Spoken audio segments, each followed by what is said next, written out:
Mel Brown and welcome to episode 31 of my crafting podcast. This is my fortnightly vlog about knitting, crochet, weaving, spinning, anything else that seems like a good idea at the time. I'm here in North Yorkshire in the north of England, where I live with my husband, our 3 daughters and our 3 cats. One of whom has just come in through the cat flap. And bearing in mind the noise that's been made, I know which one it was. So, where are we? Oh, yes, social media. I am on Instagram as Mel Brown Crafting Podcast and also as Creative Escape Retreats. That's where my teaching stuff is. And I'm on Ravelry as funkyforty, and we have a Ravelry group for this podcast where the show notes are and all that kind of stuff. So if I talk about anything today, if you're new and you don't know, hi new person. So if I talk about a pattern today and you think, oh, I'd like to look at that, down below here there's a link and it will say show notes here. Click on that and that'll take you over to Ravelry, and that's where all of the patterns, there'll be clickable links, the people, the podcasts, anything else I mention. And if I've forgotten anything, you can make a comment there and say, Mel, you didn't link this, and I'll sort that out. So that's all the domestics over. Hello. So I'm in the dining room today. Fancied a change of scenery, trying to keep the reflection from my glasses from bothering you. Okay, so let's get going. Where are they now? What happened to the projects that you've already seen? Now this one was technically a finished object last time, but it wasn't blocked. So I'm going to show it to you again now that it's blocked. I'm just trying to find the right side. When you can't find the right side easily, it's clear that there's not much of a right and wrong side, but here it is. So it's the Exploraton Station by Stephen West. And it smells of my perfume, which is lovely. So if you saw it before, you might have noticed that it's quite a bit bigger. It's gone up by, I'd say, 30–40% in size, which is just what it needed because it stretched everything out and made it much more wearable. So for me, I like to wear them wrapped around and then tied underneath, and then it can come out over the shoulders like that, and it's a lovely size. It's absolutely gorgeous. So there's 4 yarns in there. This first one is a Madeleine Tosh one. And if you want more details, if you go onto my project page, funkyforty on Ravelry, then all the details and how much I use, because I don't use a full skein of any of these, which means these beautiful, wonderful yarns, I've got tons left for either my memory blanket or even another shawl. This one is just a simple sock yarn that I dyed myself. This one is Easy Knits. It's just gorgeous, isn't it? And this one is West Yorkshire Spinner's signature 4-ply. So there it is, all done and dusted. I definitely recommend it. It's just lovely. So that's the first where are they now, but it's not a work in progress. So there's also, oh God, it's not going to be a cat fight. If you hear any noises, it's the new one. Lana has just spotted that the farm cat Pip is down there eating. Okay, so the memory blanket, my old friend. Yeah, still working on that every now and then, still loving it, never want to finish it, always want it to be my best friend. Quaker yarn stretcher bomber that I'm doing for my daughter Belle. I had finished all the yarn that she'd actually spun, and she'd made some Rolex. Now, one of the things about Belle, if you've devoted people who keep watching, will know that she's autistic and she gets hyper focused on things, so she'll focus on spinning for a while and she loves it. At the moment she's not that keen on spinning, but she really enjoys blending. So we've got a blending board that we've rented from the what about the cats? We've rented from the Weavers, Spinners and Dyers Guild, and she'll occasionally just pop a load of stuff on there and blend some Rolex, but she's not that keen on spinning them at the moment. So what happened is I've just spun all the Rolex. Oh, so she's made all these Rolex and she hadn't spun them, and I'd respun some of them because she just kind of lost interest in it, so she wasn't doing it very well. So I carried on and spun them, and kind of finished them off really, but I tried to do them in the same style. I don't know. Again, the rolags are a little bit rough. So this is what the singles. I need to soak this actually because it's very springy. But you can see the colours she's gone for. It's just, she's got an amazing colour sense, better than mine. So that's going to go in, and I think from now on she's going to make rolags, and I will probably spin them. So all the yarn that goes into the scarf yarn bomber thing. I did it again last time I was saying bomber and I meant to say boomerang. It'll either be dyed by her or blended by her or spun by her or more than one of those, but so that needs to be soaked today and thwacked, and then I can start knitting with that. But actually I found this in a box. I don't know where it came from. It's clearly a single. It's fairly well balanced. It's relatively variable, inconsistent, but lovely colours. It's quite possible that she spun it or I spun it, don't know. Very poor memory sometimes. So I'm just going to knit that into the boomerang as well. So probably with those two we'll have enough, but she's still blending. So I guess I'll decide from when it's big enough what I want to do with the next lot, but can't keep making her the same thing. But you know, I do make her a lot of things and she doesn't really wear them an awful lot, but she's got them. I don't know. Anyway, I'm rambling now.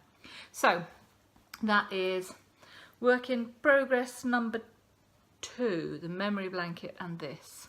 So I have got some more to go out, and once I've thwacked that I'll have even more, so I should better crack on with that.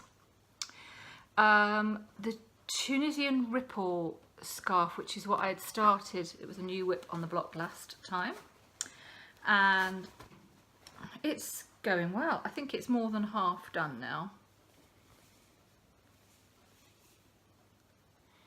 I just love the colours. It's another easy knits. It's my favourite yarn dye probably, that and Claire Nettleship yarns, and just gorgeous colours, and the way it's pooling is just so cool. It's quite long now.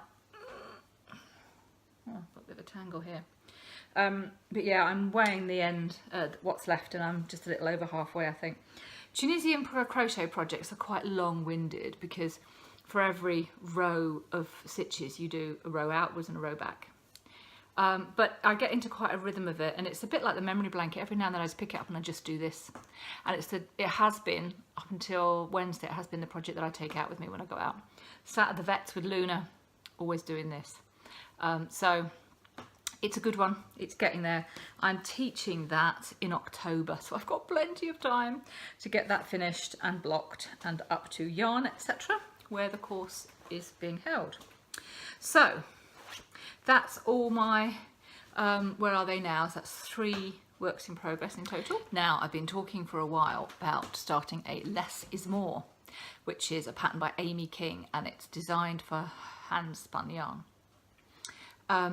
The design feature of it needing 100 grams of various different things doesn't really work for me because the size I need needs 150 grams. But I've taken the concept and I got started on it. Had a few challenges in that the way you kind of measure hand spun for whether it's double knit or chunky or whatever is in wraps per inch. So you get something and you wrap it round without the yarn overlapping itself, and you see how many you can fit into an inch. And I did that for mine, and it didn't seem to be very far off what the pattern called for. But when I started knitting, it was no good at all. I had 139 stitches, I think, and it's a top-down cardie. And the needle, let me think, it was you start on a 3.5 and go to 3.75, and it was just, you know, that's just a little bit smaller than double knit. Mine is bigger than double knit, and it was just not working. It was way too stiff, and it wasn't nice at all. I think it would be more like a kind of jacket, firm jacket, than an actual cardie. So I ripped it out, but before I ripped it out, I tried a few different sizes needles, and I came to what I wanted, which, is it 8 or 5 or 6 millimeter? I'll put it up here. The needle that I'm using. So then I ripped it out and I started again. I've only got 101 stitches now, which is better. 30 odd less stitches every row, and it's okay. It's good. So I had a plan for what the yarns I was going to use were going to be in a kind of not a gradient, just a kind of slow transition through the colours. And then something massive happened. I had the swap. I don't know if I've talked to you, but I'm sure I have. My friend Sarah, who I met through the podcast, she lives over in Lancashire, the other side of the Pennines. She and I did a swap. So basically we just kind of stalked each other online to see what we liked. And then we put together a sort of bag of stuff, including yarn, handspun and otherwise, things we'd made, things we bought, all that kind of stuff, just for each other. And we didn't put any limits on it. Normally with swaps you kind of have a limit on it, but we just kind of, we got a bit carried away because we talked to each other almost every day. And I kept saying, oh, Sarah would love that. And she kept thinking, oh, Mel will love that. We kept adding more things into it. It got quite big, but not in a bad way. I loved it. I loved it so much. It gave me so much pleasure. You're looking around and think, oh God, that'd be great. That's just the right colours. It was fab. So we got together and we did the swaps. We took it in turns to dip hands into the bag and pull something out and talk about it a bit. It was brilliant. I definitely recommend doing it. If there's enough people who are interested, we could even set something up, but it's just so much fun. As with anything else, if you're interested in anything I've said, just put a comment below. I love it when people make comments. I always respond. It's lovely to chat to you. I've just noticed that I match this lovely scarf. Linda made me this scarf. It's my design partner. She says, oh my goodness, that was our first ever swap. Our knit group did a swap and we were partners and she made this for me. Well, there you go. Rambling. What am I saying? Oh, less is more. So I had a plan for the yarns I was going to use.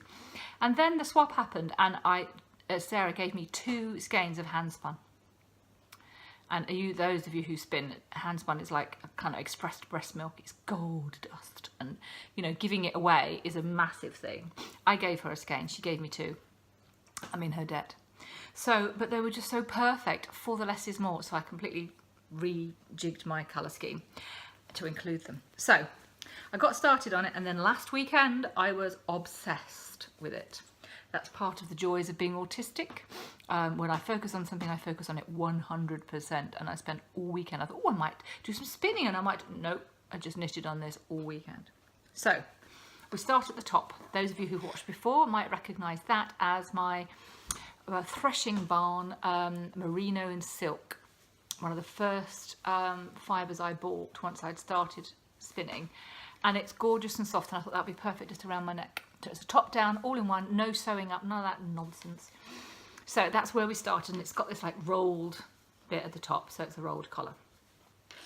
And then I switched to this, which is the first yarn, first fibre I ever dyed.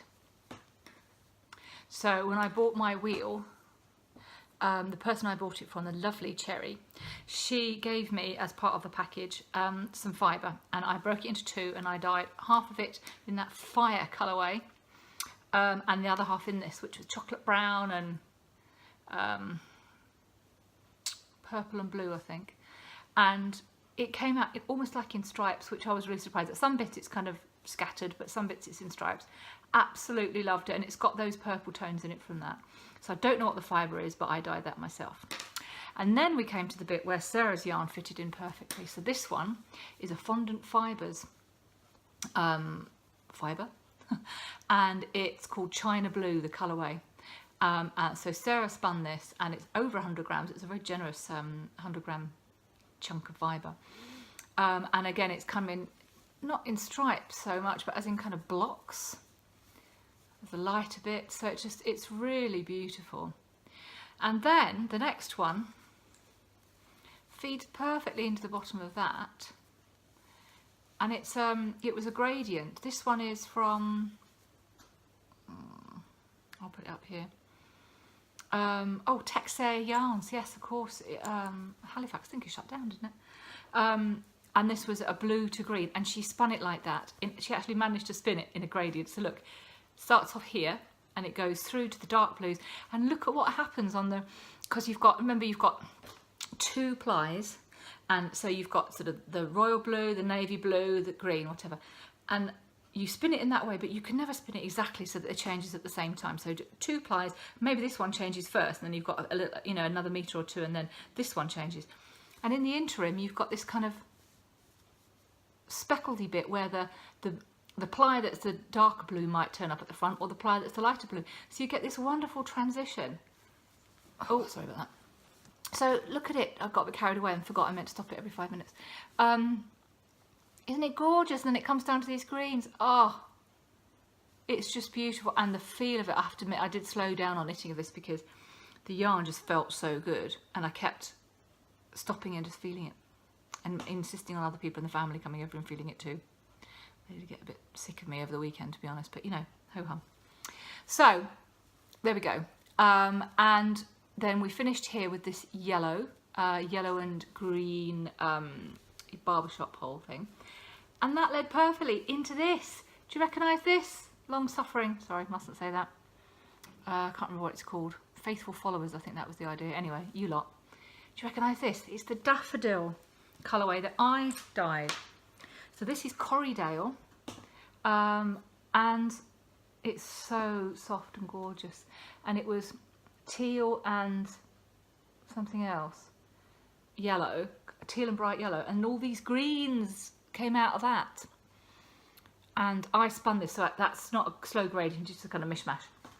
So that blues to greens that Sarah spun just perfectly merges into, I'll put it up the other way now in case you're confused, my green and yellow. So there we go, that's the next stage of it. And what I'm doing is I'm just knitting on it until more or less I run out. I won't change colours on a purl row because I don't like that little bump of, I know a lot of people like that. So that's my husband sneezing. But I don't like that. So I'll only change on a knit row. So I have actually once finished a knit row and I didn't have enough to do the purl row. So I just chopped it off at that end and then started again at this end. So it's a bit of a cheat, but it's fun. So basically just changing the knit row that I need to onto the next one. So the design is this. There's the back, and I've divided for the sleeves, and they're just sat here waiting. And this is the fun of dyeing and spinning your own fibre. I'm going to carry on working down here. After I finished with the daffodil colourway, I've got this one, which was John Arbon knit by numbers in probably mustard, yeah, numbered 110. So that's a kind of constant thing underneath to carry on the yellow theme. So at the end of that, I don't think it's going to be long enough yet. I think I'm going to need more. Now I've got that fire, which I haven't got with me, but the red and yellow fire colourway, which could maybe bring us into the reds thing, and then do something, I don't know. But I can decide what I want, and then dye it, and then spin it, and then knit it. So much fun. And then when I get all the way down to the bottom, I've then got to come up to the back to here and think, right, what am I going to do here? Am I going to follow more or less the same path? Do I want to have something that's picks up some of these blues but introduces, I could go back to purple, couldn't I? It goes more down the purple route and then come back down here on the sleeves with a different colour. Or do I want to mirror this and just go down the greens route and then to the yellow? It won't match exactly, obviously, but you know, what do I want to do? I mean, I've seen it and I've got it on and I'll be able to choose what I want to do. It's just amazing. It's like those kind of stories where you choose what happens next. It's just amazing. It's so much fun to have this much control over a project and to know where I'm going with it. And there's no sewing up. What more could you want? The only slight thing is it's not really, I had to guess at the sizing because of course the sizes were designed for thinner yarn and a thinner needle. So I had to say, okay, I'm gone up from a 3.75 to a 5, I think. What percentage is that going up? So I brought the stitches down by roughly the same percentage and chose the size which matched that closest. So the sizing is very much a guess, and I did put it on a longer circular so I could try it on, and to be honest it's not going to come over the boobs, it's just going to sit here, which is fine. It is fine. What I could do is put a clasp over here so it holds at the neck and then it just can flow out from there. That's a little disappointing because I had hoped that I might be able to do something, you know, might be able to zip it up or something, but what I could also do is I could also pick up stitches down this front edge because it rolls, which isn't particularly something I like. I could pick up stitches all the way down here and then I could knit a button band or something. I could make it quite wide you know, can make it up as I go along, as I usually do. So, well, those are all options, but I did take a break when I started a new project on Wednesday, but until then I've been pretty much constantly focusing on it, and I have to say it is so much fun. Did you get that already? So that is in my bag that I bought from Curacao. A little bit random. Almost exactly a year ago, we went in May. Dave and I had a special trip because he won an award, and yeah, so that's that one. So what are we up to? That is number 4, a work in progress number 4. And now we get to number 5, which is a new cast on from Wednesday.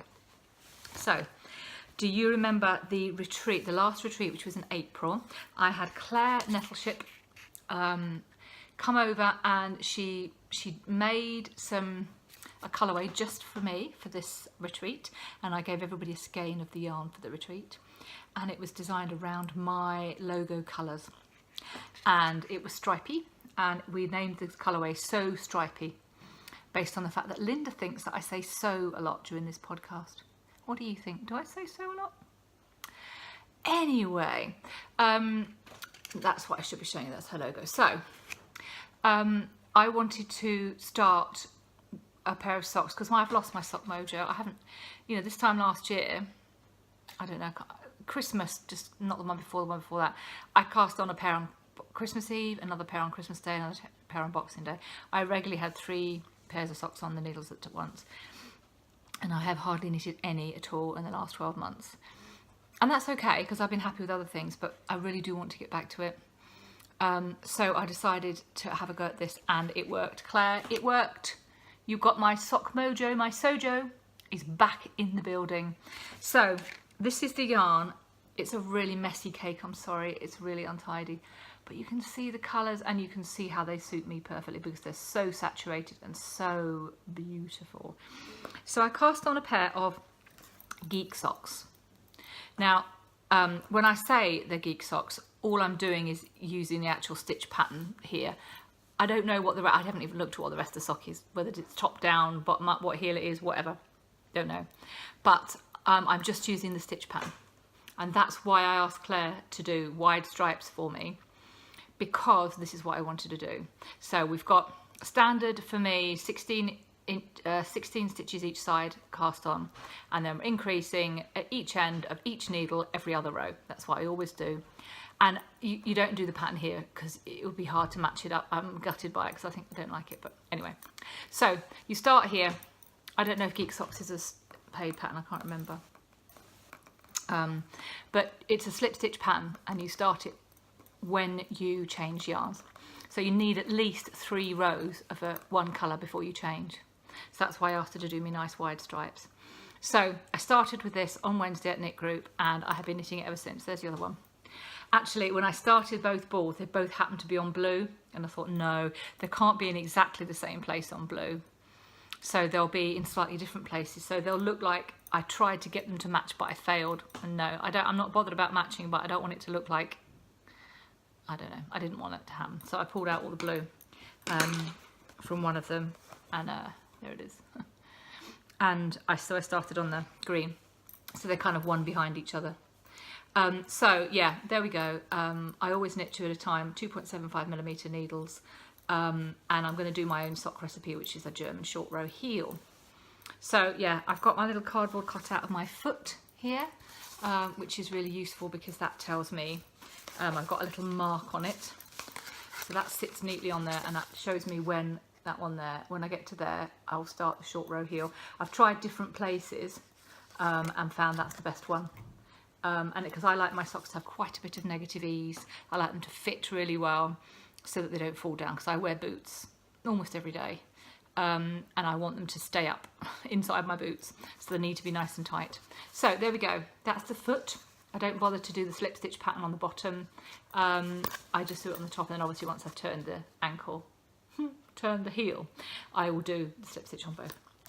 So my sock mojo is back, and I'm really excited because I'll tell you in plans later, I've got an interesting plan for another pair of socks with more Claire Nettleship yarns. Okay. Oh, I didn't show you that. You've seen this? It's like Nidderdale, it's the area I live in. There's some roads that you can quite often have a deer run out in front of you, and they're so leafy and treey that in the autumn they look just like this. This is my Nidderdale bag from Gemma B Makes.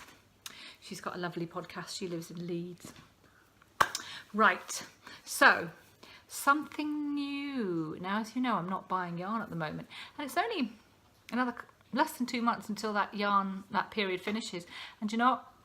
I'm not in a rush to buy yarn at all, because I guess I'm kind of cheating because I'm buying fibre and making yarn, right? And I've also been given yarn, which is another cheat. But I'm not in a rush. When Yarndale comes, I'm going to be in a spending mood. Yarndale is a wonderful yarn festival in Skipton. It is my favourite, and I love it so, so much. And so I'll definitely be buying then. But until then, I'm not in much of a rush, actually. But some exciting things. So I've shown you the two from the swap. I was going to show you a little bit of stuff from the swap. So you've seen the 2 yarns that were hand spun. I've also got this Countess Ablaze. If you follow her on Instagram, you'll see she's a very interesting lady. And this is a sock blank. So it's got some sparkle in it. Yeah, you can see that. That's nice. Starts with the dark blue and goes up to teal. I mean, you know, anybody who's watched this will know this is definitely so my colours. It's perfect. That's probably why she picked it up. So this is a single-stranded one.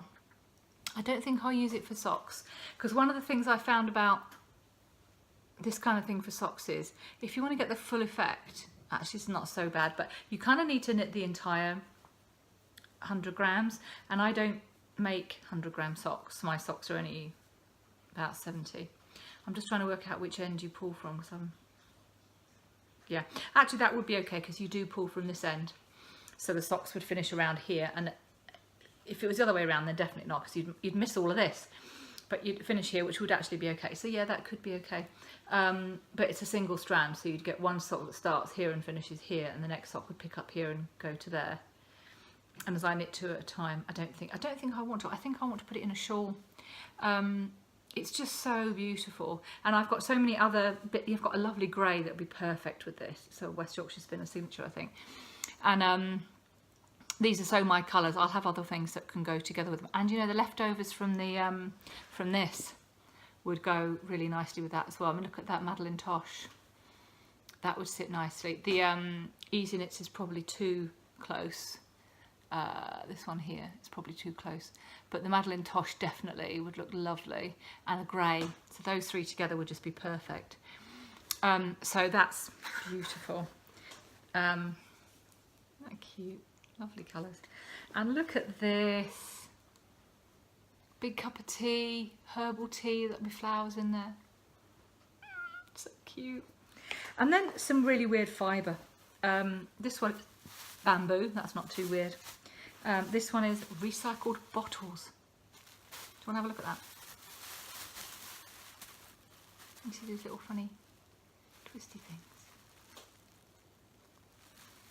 I have no idea what that's going to be like. So I'm going to have a really good fun time playing with that. And this one, banana fibre. It's got, when Belle touched it, she said, oh, it's like cornstarch. It's got that kind of feeling. I know what she means. Do you know what I mean by that? Cornflower. It's got that funny feeling to it. It's awesome. So I'm going to blend some magic stuff up with that. And then there's a few beautiful little squishy rolags and a lovely bag, project bag. I won't show you everything because there's an awful lot of stuff, but it was fantastic. So definitely recommend you have a go at a swap. Right, so that was all something new. And also, my brother and sister-in-law, they went to New Zealand. I used to live in New Zealand around 2000, probably went, what, 98, 99. I went to see them in 2001 when our baby was small. And then they came home and they had their own babies. But they went back with their babies, who are now boys. They went back and they had visited an amazing tour of New Zealand and bought me a present. Have a look at this. It's just, let me see where it says. 75% pure New Zealand merino, and 25% possum. I didn't even know what a possum was. I had to look it up. And at first glance they look a bit cute, and then they open their mouths and they're like, oh, they look a bit vicious. But that's the dark element behind this. You can kind of see the colour, and then there's the dark bit behind it, which gives it a beautiful depth. I love it, absolutely love it. It's DK. And so I put into Ravelry what yardage there was, or meterage there was of it, and it threw up a load of patterns for me, and one of them was one that's been in my queue for weeks, months even. So I'm going to be doing that. What's it called? So that's what my plans are for that. Absolutely gorgeous, such lovely colours. So something else new. And then so I had a bit of a senior moment. I've got a lot of courses booked for this month because I've changed from doing the planner with my business from doing retreats, sort of residential events, to doing just one day and part day courses, just basically doing teaching.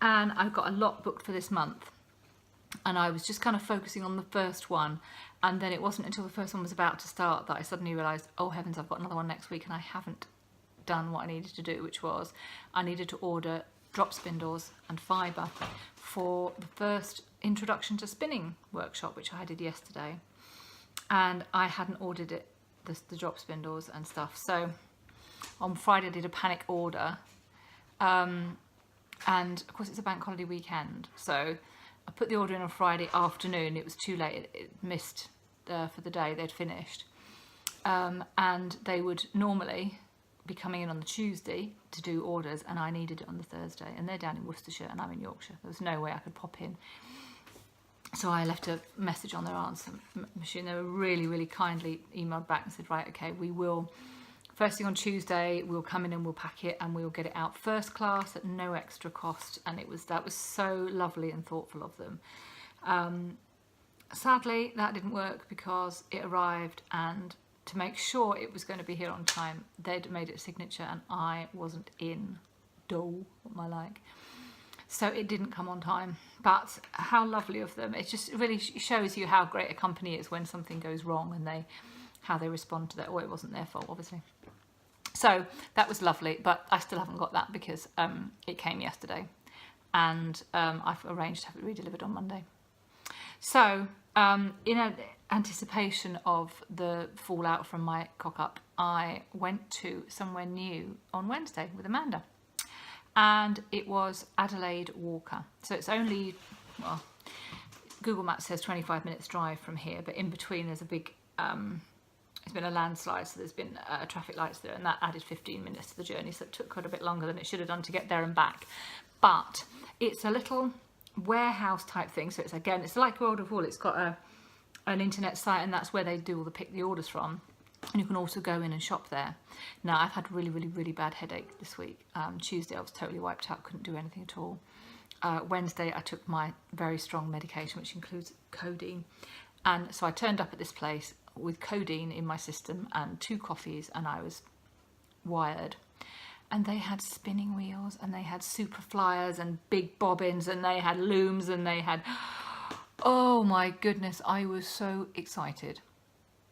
Managed to stay relatively calm and only buy one thing that I didn't plan to buy. I did get what I needed for the introduction to spinning, so that was good. I also got something for a present for a friend. I'm going to do something for her for Christmas. I know it's only May, but I like to think ahead. And I also bought a loom. Now, I wasn't intending to buy a loom, but they had this, which is, now Trimmets is the same brand as the circular looms that I bought, and it comes ready-made. You don't have to piddle about with it, because I'm not very good at piddling about. So it's got the loom, it's got this, it's a shade stick for moving certain of the warp threads up. Again, if you don't weave, you don't need to switch off for this bit. I'm a very amateur weaver, so it's all very user-friendly. So and it's got all these bits and pieces with it, and it was only £15. I thought that was actually quite a good price, because as you might know, I've been watching weaving videos for months, and it was inevitable that at some point I would get involved in weaving, but I didn't want to buy one of those rigid heddle blooming things. Anyway, I bought it and I brought it home, and Amanda and I walked it up, and then I started playing with it. So if you're expecting something exciting and innovative here, fast forward. So, do you recognise this and this and this? This is, you know, I said I cut off the extras because I didn't have enough to do another full knit row. That's the extras from the Less is More. So that's the purple, and that's the blue, and yeah, and then the green. These are all the leftovers that I couldn't do another full knit row with. And that's some random stuff I found. And that's some, look at that, that's sumac. How cool is that?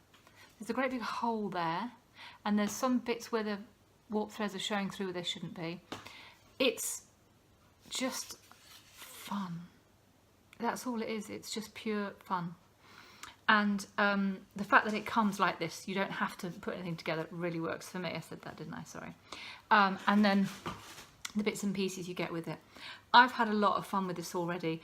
And you remember me saying before, the two things that were holding me back from weaving were having the complex equipment. Well, obviously that's not complex, but also what do you do with it?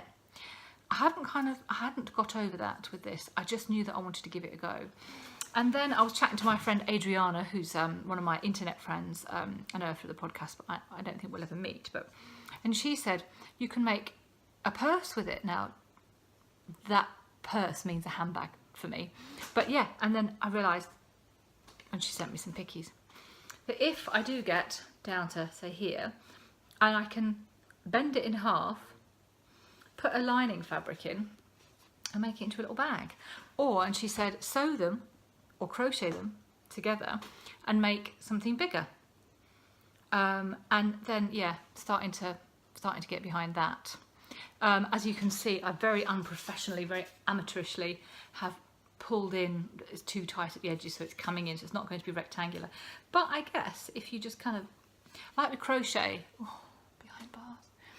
Like with crochet, you know, if you're crocheting squares for a blanket and some of them are smaller than others, you just crochet them together and they have to expand to fit it or squish up, whatever. It all works out. It all comes out in the wash. I'm sure it'll be the same with this, that if I just kind of sewed it up the edge with something else that was straight, it would have to straighten up. I've got to think of something to make a feature of that, because I'd come back and forth with the green, and then when I came back and forth with the grey, I forgot that you meant to just loop in under this warp thread. I forgot to do that, and then I remembered, and I'd already done that. So I just, you know me, I don't undo it. I just kind of make do. Don't undo, make do. Oh! That can be the title for this episode. I'm always struggling to find titles for episodes. Don't undo, make do. So I could put a little something on there. And yeah, I'm just basically following tutorials online on YouTube and having it again. I got excited and carried away and forgot to stop the video. Never mind. So really, really excited about this, and been thinking about future courses, thinking about a weaving. Now I've got a weaving day. When is it?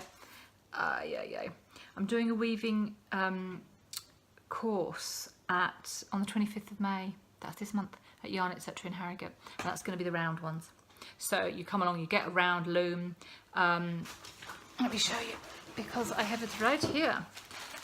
You work with that, and then you make your own kind of something like that. With lots of leftover bits and pieces that you've got at home. So I'm doing that on the 25th of May. But I thought I also might look to do a day one of my Learn To days with one of those looms. So you could bring all your leftovers. I've got loads of leftovers. We'll just play with lots of different techniques, make something funky. It's a 10 till 4 day. So probably you'd have time to finish your weaving in that time. Cut it off the loom, and then if you enjoyed it, you can take the loom home with you, and if you didn't, you can leave it. So that's a good thing, isn't it? Okay, so thinking aloud now. Ooh, mess, making a mess. Right. So, on Saturday we had the first Learn to Crochet day. So that was a 10, well, it was actually a 9 till 4 day, but we all agreed that it was too long. People were really frazzled by the end of it, couldn't think straight anymore. So 10 till 4. So we'd have a coffee at 10, get started, soup and sandwiches at 12, another cup of coffee, then do a bit more, 2 o'clock, 2:30, have another cup of coffee, and then get through to 4. Not that life revolves around coffee, but it does for me. So I've booked another one for the 24th of May, and I think I've booked another one for the 13th of July. Just booked a new one, but that's almost fully booked already. It's taking off. So I like this, it's cool, isn't it? Right, so and the introduction to spinning yesterday, that was brilliant. I really enjoyed that. That was at Painting Pots in Knaresborough. So it's a little studio where you can go along and paint stuff, and then it gets fired, and there's loads of craft stuff going on there, loads of different workshops of different kinds. So I'll put the link in the show notes. Oh, I'll wave that at you. I'll put the link in the show notes to Painting Pots and have a look at all the various things they're doing. But I'm going to do one of these workshops there. I haven't got a date for that yet, but I'll do that, so you can come along for just 2 hours. You get your loom and you play with it with your own bits and pieces, and then take it home, and then you can reuse the loom, obviously. And I've got another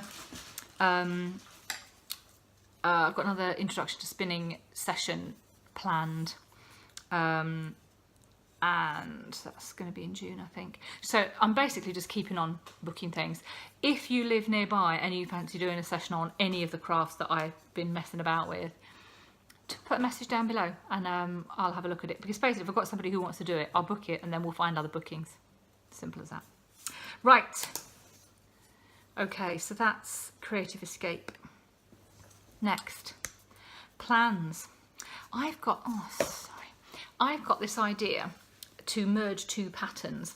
You know, on the Geek sock, you've got the slip stitch thing, and what it does is it makes one colour kind of sneak into the next. So it appears that the yellow line isn't yellow red. It's not straight like that. It waves. Well, you can do that to a lesser degree by just slipping 1 stitch in 4. Every 4th stitch on the first row that it changes colour, and I really like that. I think there's a pattern for that, Opus, can't remember, I'll put it up here, that I did last year. Very, very simple pattern for socks, free pattern, and you slip 1 stitch every 4th stitch on the first time you go with a new colour, and I love self-striping for that. But I also love Skew. Now that's a pattern by Lana Holden. I have made, I can't tell you how many pairs of Skew socks. It's the most amazing sock pattern. It's really fun and easy to do, and they fit over the heel. You know, they can be, I've got a high instep that's quite tight over my heel, but once they're on, they fit like nothing else. And you know, you can wear them in boots, you can wear them in anything, and they will never fall down, and they look awesome. Thinking I'll put a picture of a couple pairs in here.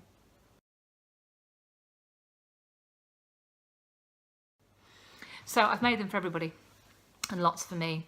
So I thought, what about merging those 2 things? So Claire Nettleship yarns, beautiful colours. I just love her colours, and I got her colourway. It's the only yarn I bought this year. The colourway which she called, oh, I'll put it up here. It's the first colourway she ever created, and that was so special to me because of that.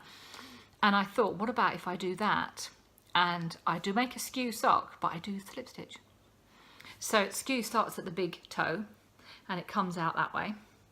And every time the yarn changes colour, I do a slip stitch. That would be a bit awesome, wouldn't it? So that's like 2 of my favourite, well, 3 slip stitches, Claire Nettleship yarns, Skew. 3 things combined. Ooh, I would be very excited about that. And I might even see, my sock mojo is so back. It's the colours, they're just so gorgeous. So I think I might cast on a pair of those fairly soon, and then I'll have 2 pairs of socks on the go, and then I'll be kind of, that feels like my equilibrium. They're both for me, of course, but this is this time of the year.